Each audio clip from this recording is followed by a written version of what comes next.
Hello, hello.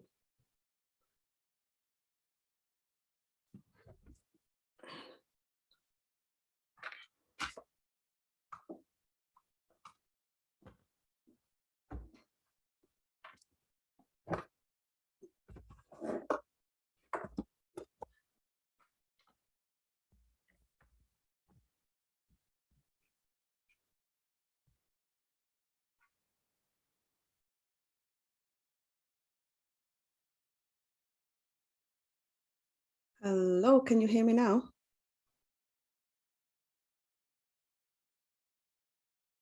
Can you hear me now?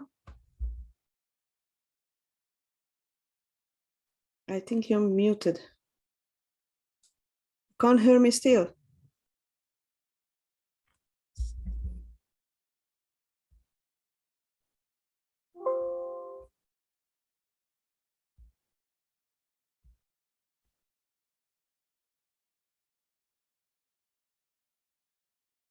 Hello. You say you're speaking, I can't hear anything. Can you hear me? Hello. Hello. Yeah, I can hear you now. Can you hear me? Okay. I can hear you. Well, I just How hope are it's gonna record it now. Because when I had the headphone plugged in, the Zoom told me it's not gonna record your voice, just mine. So I don't know if it's gonna do. It's never happened before like this. Okay. Hi. So how are you doing? Good, thanks. Could you twist your camera in other way around? Oh, yeah. Nice. Don't know how my this big screen, but I think it's fine like this. Right. So what I was thinking is to have some questions for you, and just genuinely you answer the questions, and then I just put that part into the video. So not this beginning, all these things. Okay. Yeah. Okay, I'm good. How's your day though? Is it good? It's been good. And I'm just running some errands in the morning and cleared it. So it has been good. It's raining. It has been raining hard, and I've just been on a traffic jam in town. Yeah, it started raining yesterday. It has not been raining for the past 1 month. Oh. It has been dry, sunny, very hot throughout December until this early January. Oh. So you like when it's raining now? It's good. Yeah. There's no dust. At least it feels good, and also this is now we are going to get more food as we depend on rains to plant some vegetables and food to eat. Oh yeah, I see. So do you say your, how do you pronounce your name? Is it Geoffrey? Yeah, my name is Geoffrey Ndoigo. Geoffrey Ndoigo. Yeah. Ah, good. All right, so I'm Timmy, by the way. You are Timia. Okay, Yeah, but most of the time people call me Timmy because that's easier, because Timea is not British name, it's a Hungarian name, and many British people cannot pronounce it. So are you from Hungary? I'm from Hungary. Okay, so you came to Britain for you're working in Britain? Yeah, I basically started a new life here in the UK, and now I have my own new family. I have my business and everything in here. Actually, in Hungary, you cannot really survive, even if both parents working full-time, non-stop, they still struggle to pay the rent and the bills and everything. So it's not really good here. But anyway, let's get cracking, because I have like 45 minutes, then I have to go to pick my son. Okay. Are you ready? Okay. I'm ready. Okay. So, Geoffrey, nice to meet you here. Would you mind telling us a little bit about you and what are you doing with your friends to help these 15 kids in your care? Yeah, thank you so much, Timmy. First, I want to say, pass some to pass my greetings from the children that we work on supporting, because I was telling them today in the morning that we are going to have an interview with a friend of mine who is looking into supporting this project. And the cook and the children that told me that to say hello to you. So receive the greetings. And so what we basically do, we do support children through with the upkeep, that general upkeep and education. So that is housing, food, clothing, medication, yeah, just general normal upkeep of a kid. So we got a home for them, so where they stay. They like just any other home, and they go from that home to school and back every day. Yeah, and we started this, like, it has now been around 7-8 years we're working on this. And we started with around it was 8 children. Yeah, so now we are 15. I have 15 of them, and just talking with 3 friends. We do some business selling some handmade items to actually support these kids. So like some bracelets, we have some carvings, soapstone carvings, some beautiful things. And I think I shared with you, and I will share more with you so that you can see I saw it, and I'm going to add it to the video as well, to the people to see how it's gonna look like, or what are the things you are selling, because they are really pretty though. Yeah. So these kids, we pick them from the streets, and so some of them are orphans, most of them actually, and a few of them coming from maybe some disadvantaged families, and they were just in the streets, surviving on some odd jobs in the streets. There, maybe carrying luggages for people in the shops, like that, and to survive. So we thought maybe we could do something to help. Personally, I've worked with several organizations in the past, since I was around 23, on supporting the disadvantaged children. We're doing well, so that is where my passion for this came from. I worked with World Vision. I've worked with the Yalde project, around 6 children's charity projects that I've worked with, and all of them working on supporting disadvantaged children. So that's where my passion came from.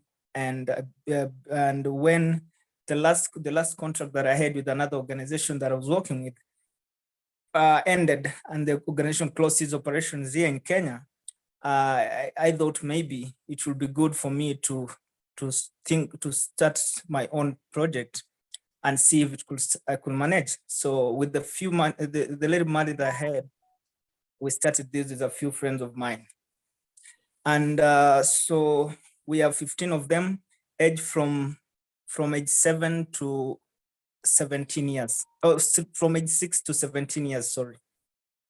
Yeah. Those are three girls and 12 boys. It's nice. 1 second, yeah. I have to mute my phone. Sorry.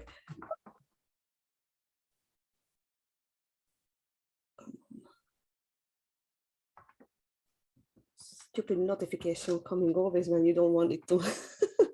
Oh, yeah, yeah.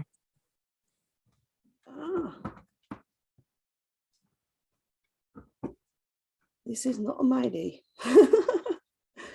Yeah. There is no lighting. This is not my day. Okay. Right. So this is really generous what you're doing, and I really love and feel the heart of yours inside this project. So could you tell us how is kids' life normally look like in Kenya, those poor kids who you took on? If you did not support them, how would their life going ahead as they growing up? Oh yeah. So if we could not chip in to actually support them, life could be miserable for them. Yeah, because you see,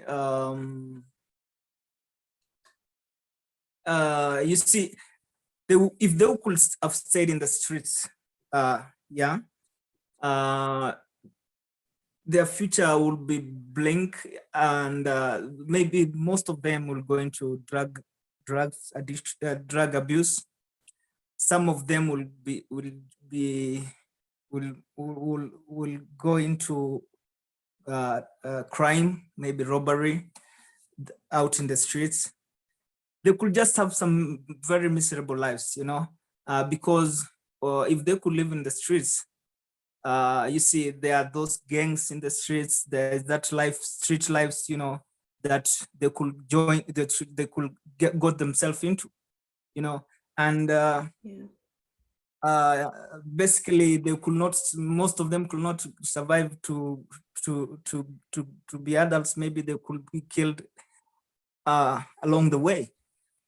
Yeah, because life in the streets in Kenya is really bad, and there's a lot of crime. There's a lot of dirty stuff, and so it's not the kind of life I would wish for these kids to go through in their lives, and it's not the kind of future that I would wish for these beautiful young kids. So that's why it would pain my heart to abandon them, or to, let's say, to see them just going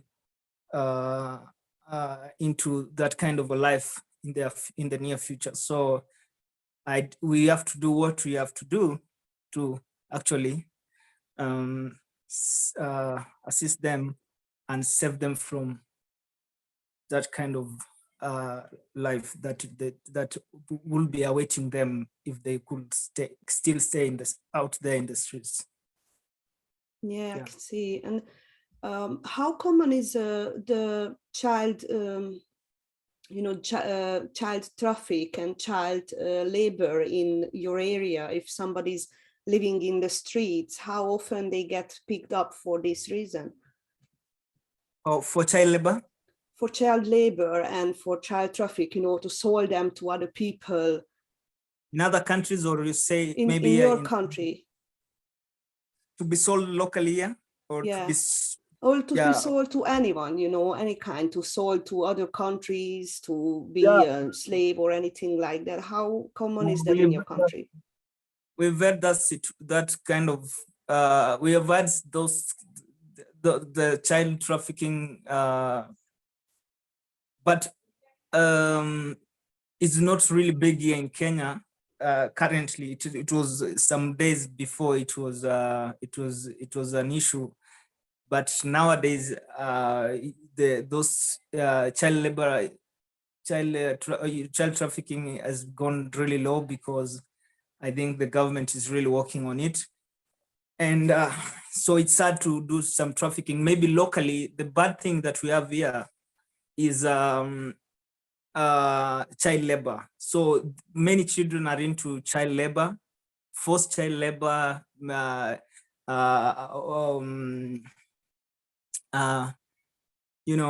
there's some kids who are suffering. They just they have nothing to do, so they just go into some farms, some plantations, to do some labor work there, maybe in some shops, in some companies. That is the biggest problem that we have. Child labor is one of the biggest problem that we have, but not trafficking really. So no, it's not that big.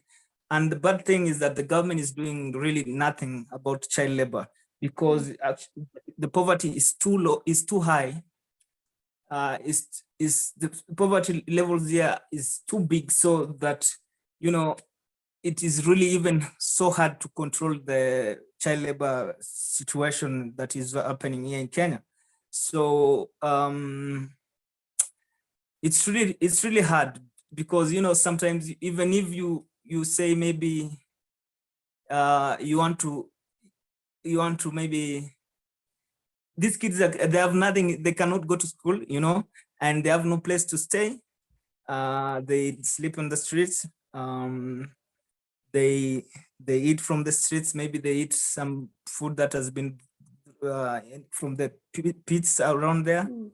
That pits. Maybe they borrow food in the streets. And so you see, it's easy. They are very fragile to this child labor, to this for labor work, because they have nothing else to do. So whatever comes their way, they are ready to go. If there's opportunity, they told us, "Oh, I want you to go to this plantation for work," they go. So so if there could be maybe government is offering these kids a place to stay and food to eat and schooling and pay for their school, because here you have to pay school fees for and buy books. So there is no alternative that is being offered for them, so that they could not do the child they could not do this work and and go to school. So if there's no alternative given to them, so the only way to go is to do this work, go into the plantations and the companies to do the work here. So it's a really big problem. And without education, you see their future also, it's going to be so bad, because without education, they will have no jobs. Yeah, they will not be employed anywhere. They will have no skills. They are only skill they will have maybe from where they're working in the plantations, maybe in those companies, cleaning and doing those odd jobs. So their future will always be as that. And you can always you can only foresee their future how it's going to be, because they have no education, they have no any other kind of skills. And that's the biggest problem that we have right now. Yeah, I can see. So you say there is no free school in your country, or how common is it for the kids in your country to go to school? There is something which was started like around 15 years ago or 10 years ago. They say free primary education and free secondary education, but it's not free really, because it started, they say there's free, but it's even more expensive than it was those days. So because now they have to pay fees. It's just the government the politicians are using some, trying to brainwash voters, so that they say that, we are bringing free education, free primary education. But if you go to the schools, there's nothing free, because every month the kids are paying around $20. That is for food in the school. They eat lunch. That is food for lunch. The maize and beans, which they eat on the lunch every lunchtime. Books you have to buy. They told us that they in whatever they're writing in their policies, that we have free education with free books, but there's nothing like that. If you go to the school, you have to buy books for these kids. Yeah. So you see, there's nothing really free. So in a month, a kid has to spend like, let's say, you say maybe food, transport, fees and everything. A kid will spend like $40 every month. So it's expensive. Actually, it's expensive. And here in a day, the average wage for earning for a person is like, is maybe let's say $1 $1 or less for than a day? Yeah. $1 day. for a Yeah. day. Yeah, of course. Oh my God. And Yeah, compared that to is that, you have to pay $40 for a school. That's horribly expensive then. too expensive, sure. So because they go for this plantation work and they're given that $1 in a day, you know, and so you see, it's really crazy. So it's bad. It's a bad thing. Yeah, the Yeah. situation is so bad. Yeah. And so how is your project going on right now? What is it that you are needing at the moment for supporting these kids? Um. So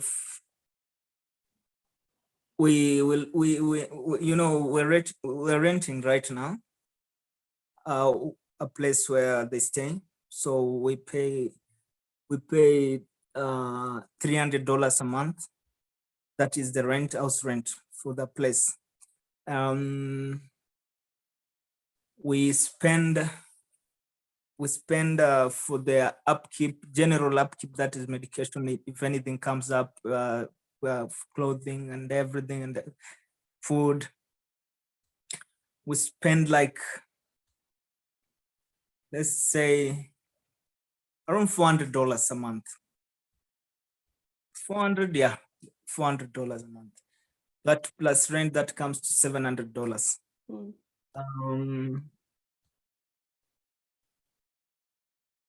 That is 30, yeah, $700 a month. And then that is the expenditure that we need in a month. That it goes schooling and everything, 700, and upkeep, general upkeep, rent, and everything. We spend like $700 a month. So, but we've got to land somewhere. And we were thinking if we could do a fundraiser, maybe we could build a home for them in that land that we have. And it was actually my land, so I was thinking I could use it for that project. And so if we could do a donation, you can get like $2,000, we will comfortably build us just a simple home for them, and where they could live, so that we could avoid paying the house rent every month. Again, as COVID came, when COVID emerged, you know, it did eat us so badly and hardly, and so we had to close our shops in town where we were selling the handmade items. And so what we do now is just online selling. So we're trying to market on Facebook, share with friends online, and which is really not picking up, is not working really good. And that is the only way we survive, apart from maybe donations from friends and well wishers. So if we could get support, maybe to start a project, maybe a farming project, a chicken project in the land that I got there in the rural area, it will be good for us, because we will fetch money there to support the kids. We're looking for something that will bring sustainability for this project, maybe farming, poultry farming. Now we do irrigation farming, maybe plant tomatoes in a place along the river. Maybe we buy machines, that are generators, so that we can have an income that will support this project and have it be self-sustainable for the long time. And you know, that's kind of if we could get this kind of support, we will really greatly appreciate. Again, we're looking for like-minded people who love to join us. We are welcoming anybody who could visit us. Anybody who will want to work with us can join, and we can you can be part of us. So we're looking for like-minded people who are thinking, have the passion like we have to working on supporting these children. They can always get in touch with us, and we can work together. Yeah, because we are also thinking, we are working on funding. Has been a major problem, but we're working on registering the charity project as an international charity organization, so that it could help us even to seek grants from international organizations.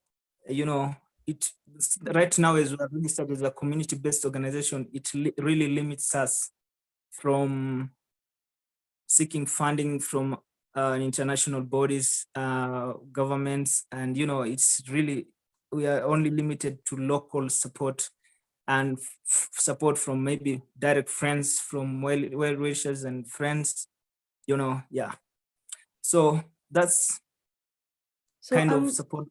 I'm going to provide your GoFundMe link in a description of this video so people can help you with as much as they can. And Okay. alternatively, I was thinking, if you have anything in your mind that if somebody cannot help with the money, how else they can help. So for example, is there anybody who helped you to set up your website to sell your products? Or is there anybody to support you to find the registration process with this charity product, or something else in your mind that you could get help with? Okay. We need, we are open to every available support that we can get. Is it, if it can be clothing, if somebody can can send us clothes, or they can bring on themselves clothes for the kids, we'll really appreciate. Shoes for them,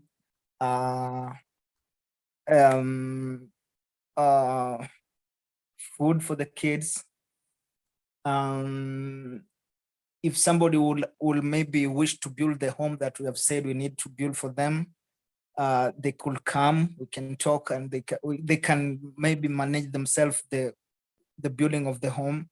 We are open to any kind of support, so that if it's not really, it should not be financial support alone, although it's important, because we have to buy food for the kids over here, and that and everything, run all this you know, logistics over here. But if somebody wants to you know, to bring the material support as well, so it will be so good. Yeah. And we currently, we're looking for like-minded people, because we're really organizing ourselves, and we really need to make this project, you know, happen, running, and really be professional, because, you know, so that at least things will work out smoothly. So we're looking for like-minded people, and this is where we need, if anybody has this passion to do charity work, maybe on supporting the children like we do, we're calling upon them to get in touch with us, and so we can discuss, talk, have meetings, and, you know, we can work hand in hand together in making this project a success. We can be equal partners in the project, and I hope somebody somewhere will be contacting us anytime, so that we could do this together. Again, we need funding for helping us in the registration process of the organization as an international charity organization. We need a website as well. We need funding for all this process, and so we welcome any kind of support. We'll really appreciate. And so if you feel that you have this passion for this, kindly get in touch with us, and we'll always be happy to get in touch with you and, you know, discuss more on the way forward. Yeah. Right, and thank you very much for being here today. And also, if you cannot help in any way, don't forget that sharing this video would mean a lot, because if you share the video and others share the video, then we can reach more people with this message. And even though if you cannot help, if you think you cannot help, you might be able to pass it on to someone who can. So anybody who's reached to this point and still listening to us, please make sure to send this video to your friends, to your timeline, any platform that you use, because every help is good for this cause. Every help is appreciated here. And thank you very much, Geoffrey, for being here with us today.